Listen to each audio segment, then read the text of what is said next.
Assalamualaikum warahmatullahi wabarakatuh.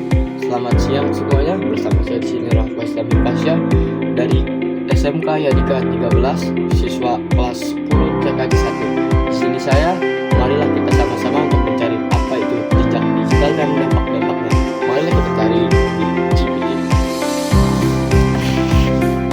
Apa itu jejak digital?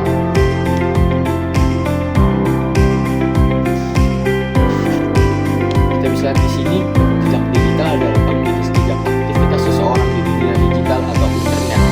Setiap kali kita menggunakan perangkat digital seperti ponsel, komputer, atau tablet dan internet, kita akan meninggalkan jejak dan data yang bisa dilacak atau disimpan oleh pihak lain secara umum.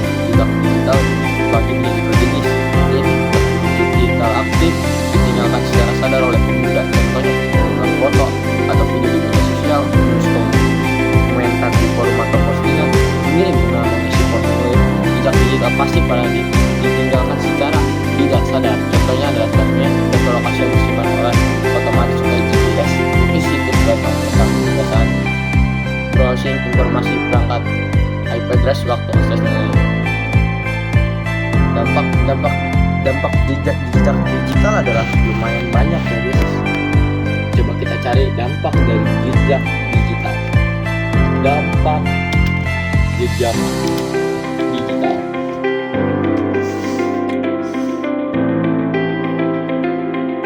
Di sini dari ChatGPT, dampak jejak digital bisa bersifat positif maupun negatif, tergantung pada bagaimana seseorang mengelolanya. Inilah penjelasannya, saya akan jelaskan.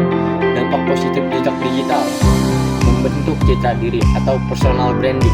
Aktivitas online yang positif seperti contohnya berbagi karya, opini, bermanfaat, atau prestasi bisa meningkatkan reputasi di dunia maya, bermanfaat untuk karir. Misalnya HR atau rekrut sering melihat jejak digital calon karyawan.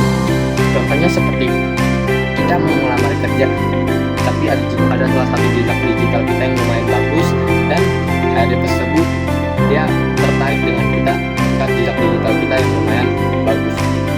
Kedua, ada memudahkan akses personalisasi layanan.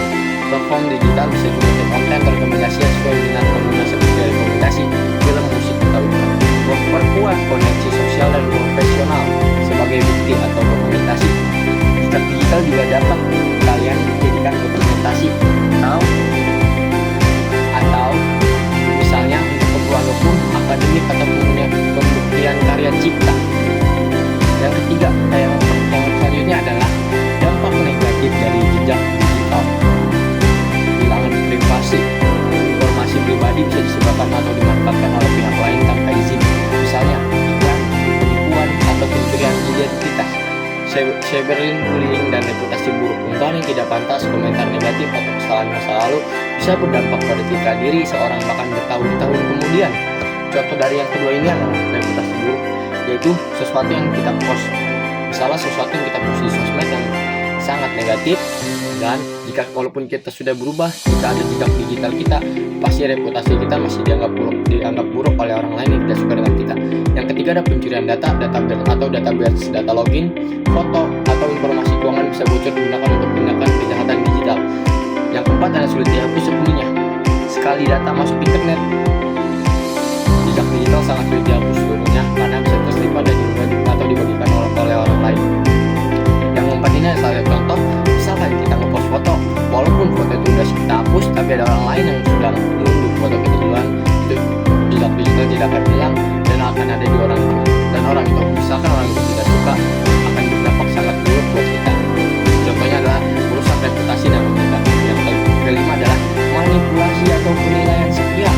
Orang lain bisa menilai kita hanya dari sedikit jejak digital kita tanpa memahami konteks sebenarnya. Contohnya dari itu adalah dari manipulasi atau penilaian sepihak adalah orang lain hanya melihat dari sisi pandang saja tapi tidak melihat ke dalamnya.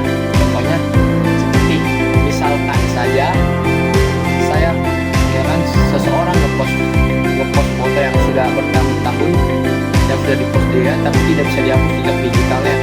Walaupun orang itu dia sudah berubah, cuma namanya jejak digital pasti bakal ada terus menerus. Jadi mau sampai pun itu orang pasti nganggap dia buruk kalau misalkan orang itu nggak suka sama dia.